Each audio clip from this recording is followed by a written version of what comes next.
नमस्कार दोस्तों, आप सभी का स्वागत है हमारे YouTube चैनल मान्या लाल किताब रेमेडीज में। आज मैं आपके साथ बात करने जा रहा हूं तुला राशि के बारे में और आज का मुख्य टॉपिक होगा 29 मार्च से लेकर 18 मई 2025 का जो समय है, ग्रहों का जो बड़ा परिवर्तन इस समय होगा, उसका कैसा प्रभाव तुला राशि के जातकों के ऊपर होगा। दोस्तों, बहुत ही वर्षों के पश्चात कुछ ग्रहों की ऐसी युतियां बनेंगी जो पहले साधारण देखने को नहीं मिली, क्योंकि 5 बड़े ग्रह शनि, राहु, सूर्य, शुक्र और बुध जो हैं ये एकत्रित होने वाले हैं। और 29 मार्च को जिस दिन अमावस का दिन होगा, शनि जो है आपके पंचम भाव को छोड़कर आपके छठे भाव में गोचर करेंगे।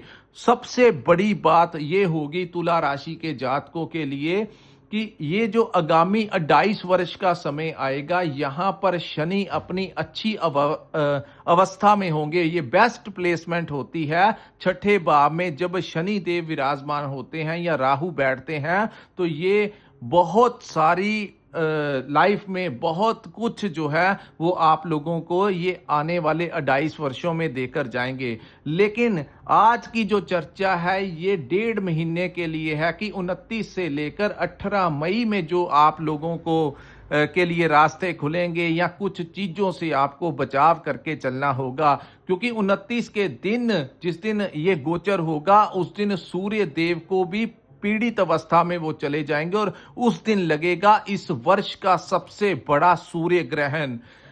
जो प्रथम चंद्र ग्रहण था इस वर्ष का, वो था 14 मार्च 2025 को। और इसी महीने के अंतिम चरण जैसे ही 29 मार्च का समय आएगा, उस दिन सूर्य को भी पूर्ण रूप से ग्रहण लग जाएगा और इस ग्रहण का प्रभाव पूरे ब्रह्मांड में देखने को मिलेगा। विश्व भर में आपको न्यूज के माध्यम से पता लगेगा। कुछ देशों में विवाद की स्थितियां उत्पन्न हो सकती हैं, दो कम्युनिटीज में आपस में टकराव हो सकता है। देश विदेश में ऐसी सूचनाएं जो हैं वो आपको देखने को मिल सकती है। वहीं राजनीति के भी ये कारक हैं और सरकार के भी कारक हैं। कुछ बड़ा चेंज जो है इस ब्रह्मांड में देखने को मिलेगा। कहीं पर अर्थक्वेक या कुछ ऐसी चीजें जो हैं वो घटित होने की पूर्ण आशंकाएं जो है इस समय बनती हुई नजर आएंगी। दोस्तों, हर ग्रह के, हर राशि के ऊपर इसका प्रभाव देखने को मिलेगा। आज इस वीडियो के माध्यम से मैं आपको बताऊंगा कि तुला राशि के ऊपर इस महायुति का कैसा प्रभाव रहेगा, कौन कौन से लाभ आपको मिलेंगे, कौन कौन सी चीजों से आपको थोड़ा सा सावधान रहने की जरूरत है। ये जो सामने मैंने आपके कुंडली बनाई है, ये आपकी चंद्र राशि के अनुसार तुला राशि की कुंडली है। जिनकी जन्म राशि तुला है या नाम से तुला राशि है, उनके लिए ये वीडियो बहुत ही ज्यादा इंपॉर्टेंट होने वाली है। सो वीडियो को अंत तक सुनिए, क्योंकि मैं दोनों ही पहलुओं को आपको बड़े डिस्क्राइब करके आपको इन चीजों के बारे में सतर्क करूंगा कि इस समय को किस प्रकार से तुला राशि के लोगों को मैनेज करना होगा। और सबसे बड़ी बात, जो लोग अपना व्यापार करते हैं, बिजनेस करते हैं, दोस्तों ये वो समय होगा जब आप अगर अपने व्यापार को बढ़ाने के लिए कोई लोन वगैरह अप्लाई करना चाहते हैं या कोई कर्ज वगैरह अप्रूव करवाना चाहते हैं, चाहे किसी भी बात को लेकर हो, अपने होम लोन के लिए अप्लाई करना हो, बिजनेस लोन के लिए अगर आपने अप्लाई किया भी है, तो इस समय आपके लोन जो हैं वो अप्रूव होने की पूरी संभावना इस समय बनती हुई दिखाई दे रही हैं। छठा भाव जो होता है ये हमारे ननिहाल पक्ष को भी रिप्रेजेंट करता है। तो वहां पर क्योंकि उसी भाव के अंदर ये ग्रहण की भी स्थितियां होंगी, जो कि 14 जब तक सूर्य यहां पर बैठे रहेंगे छठे भाव में, उसके बाद सूर्य यहां से निकलकर 14 अप्रैल 2025 को सप्तम भाव में गोचर कर जाएंगे। लेकिन जब तक यहां पर ग्रहण की अवस्था में रहेंगे तो आपको अपने ननिहाल पक्ष से, नाना के घर से, मामाओं के साथ आपको वहां से कुछ ना कुछ किसी ना किसी की सेहत में कुछ दिक्कत आ सकती है या कुछ ऐसी सूचना जो है वो आप तक पहुंच सकती है। अगर ऐसी अवस्था बनती है या आपको लग रहा है कुछ ऐसी चीजें, तो आप लोग नीचे कमेंट करके ये चीजें हमें जरूर बताइए, क्योंकि ये it's a part of our study, ये हमारी प्रैक्टिस का एक हिस्सा होता है। इसे हमें जिंदगी में एक्सपीरियंस मिलता है। ये वीडियो हम बहुत मेहनत के पश्चात आप लोगों के लिए अपलोड करते हैं। आइए जानते हैं अन्य चीजों के बारे में। दोस्तों, जो छठा भाव होता है ये रोग, ऋण और शत्रु का भाव होता है। तो यहाँ पर अगर आपकी बॉडी के अंदर किसी भी प्रकार का कोई रोग होगा तो उसको ये नष्ट कर देंगे, क्योंकि शनि जो है, राहु और सूर्य इस भाव में बहुत ज्यादा रिजल्ट देते हैं। छठे भाव में जब भी कोई तामसिक ग्रह बैठता है, जब भी कोई उग्र ग्रह बैठता है, अग्नि तत्व का ग्रह बैठता है, पापी ग्रह बैठता है, तो वो छठे भाव में बहुत अच्छा परिणाम देते हैं। लेकिन इन कुछ चीजों का ध्यान रखना होगा, क्योंकि आपके लगन भाव के स्वामी भी जो है वो छठे भाव में बैठे हैं। हालांकि वो अष्टम भाव के स्वामी हैं, तो एक विपरीत राजयोग भी यहां पर बनता हुआ दिखाई दे रहा, लेकिन उसका ज्यादा प्रभाव तब होगा जब सूर्य यहां से निकल जाएंगे, यानी कि 14 अप्रैल से लेकर 18 मई तक का जो समय होगा, जब राहु का परिवर्तन होने से पहले यहां पर फिर जब शुक्र शनि की युति बनेगी, तो उस समय ये विपरीत राजयोग आप लोगों को बहुत सारा लाभ देगा। लेकिन इससे पहले का जो समय होगा उसमें आपको किन चीजों से सावधानियां रखनी है। एक, आप लोगों को अपनी हेल्थ के ऊपर बहुत ज़्यादा ध्यान रखना होगा, अपनी डाइट के ऊपर ध्यान रखना होगा, हेल्थी डाइट खानी होगी। क्योंकि दोस्तों, अगर सेहत तंदुरुस्त रहेगी तो ज़िंदगी में हम पैसा कमा सकते हैं, अचीवमेंट कर सकते हैं। लेकिन अगर आपने अपना खान पान अच्छा नहीं रखा या अपने स्वास्थ्य का ध्यान नहीं रखा, आप लोगों को चाहिए रूटीन में एक्सरसाइज करना। मैं सबसे पहले सेहत की बात इसलिए कर रहा हूं क्योंकि हेल्थ इज वेल्थ। सेहत तंदुरुस्त रहेगी तो सब कुछ मैनेज हो जाएगा। तो यही वो टाइम पीरियड होगा, आप लोगों को अपनी सेहत का ध्यान रखना होगा।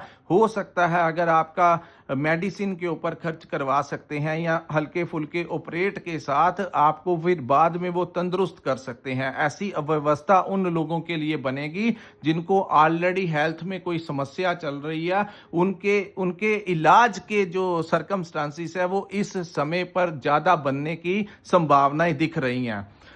दोस्तों, यहां पर आपके खर्च जो हैं वो बढ़ सकते हैं। खर्च इसलिए बढ़ सकते हैं क्योंकि लगन भाव के स्वामी शुक्र जो हैं वो आपके छठे भाव में बैठे हुए हैं और बुध भी इस समय अपने छठे भाव में गोचर कर रहे हैं। तो यहां पर दो सौम्य ग्रह शुक्र और बुध की उपस्थिति के कारण यहां पर आप लोगों के अननेसेसरी चीजों के ऊपर खर्च जो है वो हो सकते हैं, जिसके कारण आपको परेशानी आ सकती है।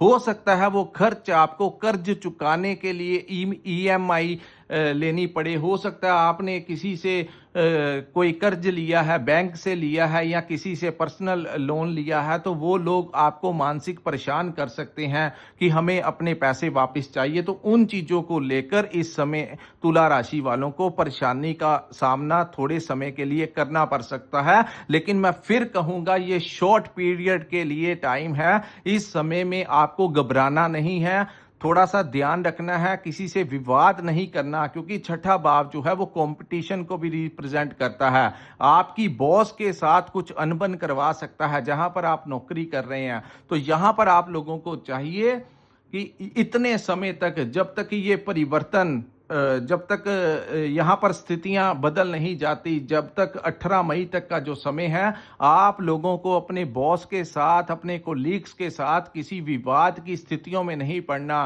किसी के साथ भी विवाद की स्थितियों में आप लोगों को नहीं जाना। इस समय आपको यही मान के चलना होगा, the boss is always right. क्योंकि जहां से आपका परिवार चल रहा है, जहां से आपकी सैलरी आती है, तो वहां पर जो लोग आपको सैलरी देते हैं, इस समय आप लोगों को उन्हीं को पूर्ण तरीके से समर्पित होना होगा। अगर आपने वहां पर एक्शन का रिएक्शन कर दिया, यानी कि आपकी बॉस या कोलीग्स के कोई बात हुई तो आपने उसी समय गुस्से में आकर उनसे कुछ अपशब्द बोल दिए, तो आपके लिए वो चीजें जो होंगी वो नेगेटिव हो जाएंगी। तो इस समय का आप लोगों को थोड़ा ध्यान दे के चलना होगा। तीसरा, शत्रु, जैसा कि मैंने आपको कहा, जो हमें मानसिक तनाव देते हैं, जो हमें चाहे वो कर्ज हो, वो भी हमारा मानसिक शत्रु होता है, या पर्सनल कोई इंसान आप लोगों को जो तंग परेशान करता है, ये 1.5 महीना आपने किसी भी तरीके से निकालना ही होगा। उसके पश्चात जब शनि यहाँ पर अकेले में आ जाएंगे, 18 के पश्चात का जो समय आएगा, तो शनि यहाँ पर इतनी पावर पकड़ लेंगे कि बड़े से बड़ा चाहने वाला भी आपका कुछ नहीं बिगाड़ पाएगा। सो ये कुछ समय है जिसमें आपको थोड़ा सा सावधान रह के चलना होगा। अब मैं आपको बताऊंगा कि इस महायुति की जो दृष्टि होगी वो होगी सीधी सीधी केतु के ऊपर। केतु के ऊपर मंगल की दृष्टि, केतु के ऊपर गुरु की दृष्टि। तो इस भाव को भी खर्च का भाव कहा जाता है, इस भाव को विदेश का भाव कहा जाता है, इस भाव को मोक्ष का भी भाव कहा जाता है। तो इस समय की सबसे बड़ा उपाय जो आप लोग कर सकते हैं, आप लोग अगर मेडिटेशन करें तो आप लोगों का काफी बचाव हो सकता है। चाहे आप किसी भी धर्म से रिलेटेड क्यों ना हो, आपको आंखें बंद करके रोजाना 10 से 15 मिनट तक ध्यान में जाना होगा, मेडिटेशन में जाना होगा। चाहे आप इसको धार्मिक तौर पर ले लीजिए, चाहे साइंटिफिकली तौर के ऊपर अगर आप मेडिटेशन करते हैं, थोड़ा सा अपने आप को तपस्या में डालते हैं, तो वही चीजें जो होंगी वो इन ग्रहों के प्रभाव को कुछ हद तक कम कर सकती हैं।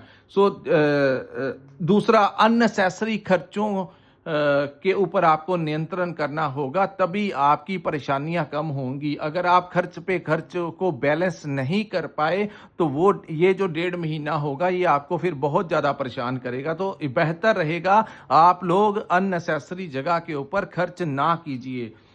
दोस्तों, यात्राओं के दौरान आपको अगर आपका कहीं पर यात्रा करने का प्रोग्राम बन रहा है, या अगर आपने कहीं पर जाने की अगर आप चाहत कर रहे हैं, तो टूर जितना हो सके इस समय आप लोगों को टाल देना चाहिए।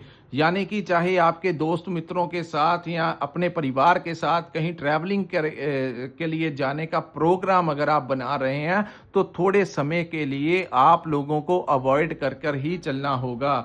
उसके पश्चात सब कुछ स्थितियां ठीक हो जाएंगी। जिंदगी में कभी कभी शॉर्ट टर्म पीरियड में कुछ ऐसा समय आता है जिसमें अगर हम मैनेज करके अच्छे से निकाल लें तो वो कष्ट वाला टाइम जो होता है वो निकल जाता है। लेकिन अगर उसी दौरान हम इनबैलेंस कर लें या कुछ ऐसे कार्य कर लें, क्रोध में आ जाएं, लालच कर लें, या कुछ ऐसे कामों में इन्वॉल्व हो जाएं कि बाद में उसका पे करते करते काफी लंबे समय तक उसका भुगतान जो होता है वो देना होता है, तो ये बेहतर ऑप्शन रहेगा। अपने पार्टनर के साथ किसी विवाद की स्थितियों में मत जाना। यात्राओं को आपको टालना होगा। जो लोग विदेश में रहते हैं उनको भी थोड़ा सा ध्यान रख के चलना होगा। इस समय आप लोगों को वहां पर आपकी नौकरी में, या वहां पर अगर आप कोई व्यापार करते हैं, तो या अगर आप वहां पर कोई वीजा एक्सटेंड करवाने की एप्लीकेशन देना चाहते हैं, तो कुछ समय के लिए आपको इंतजार करना होगा, क्योंकि मंगल की क्रूर दृष्टि भी केतु के ऊपर रहेगी और सूर्य की दृष्टि भी केतु के ऊपर 14 अप्रैल तक रहेगी। तो इस समय आप लोग किसी भी प्रकार से मैनेज करके ये समय निकाल लीजिए, क्योंकि उसके बाद का जो समय होगा वो तुला राशि वालों के लिए राजयोग से कम नहीं होगा। क्योंकि जब शनि छठे भाव में गोचर करते हैं तो 70 to 80% कुंडली में महाराज योग का निर्माण करते हैं, चाहे अन्य ग्रहों की स्थितियां कैसी भी बनी हो। शुक्र विपरीत राजयोग का निर्माण करते हैं, लेकिन अगर अष्टम भाव में कोई शुभ ग्रह की दृष्टि ना हो या शुभ ग्रह ना बैठा हो, तो यहां पर गुरु के बैठने से कुछ ना कुछ कमी देखने को मिलेगी। और तुला राशि वालों के जो खर्चे होंगे, आपको ऐसा महसूस करवा सकता है ये समय कि आपको आमदन कम हो रही है और आपके खर्च जो हैं वो प्रतिदिन दिन दुगने और रात चौगने, यानी कि दोनों हाथों से पैसा जो है आपका खर्च पे खर्च, कभी किसी चीज के ऊपर कभी किसी चीज के ऊपर। तो इन चीजों से आप लोगों को जो परेशानी आएगी वो सिर्फ इस 1.5 महीने के लिए ही आएगी। उसके बाद जो समय आएगा वो आपके लिए अति उत्तम साबित होगा। सो दोस्तों, ये था तुला राशि वालों के लिए 29 मार्च से लेकर 18 मई 2025 तक का जो समय होगा वो किस प्रकार से रहेगा और किस प्रकार से आप लोगों को इन चीजों को मैनेज करना होगा। यात्रा के दौरान कुछ नेगेटिव चीज़ें हो सकती हैं। सो इसीलिए मैंने आपको कहा कि यात्रा जितना टाल सकते हैं टाल लीजिए। अगर बहुत ही ज़्यादा इम्पोर्टेंट है तो किस पब्लिक ट्रांसपोर्ट का इस्तेमाल कर सकते हैं या किसी के साथ बैठकर आप जा सकते हैं। खुद ड्राइव करने से आपको बचाव ही रखना होगा।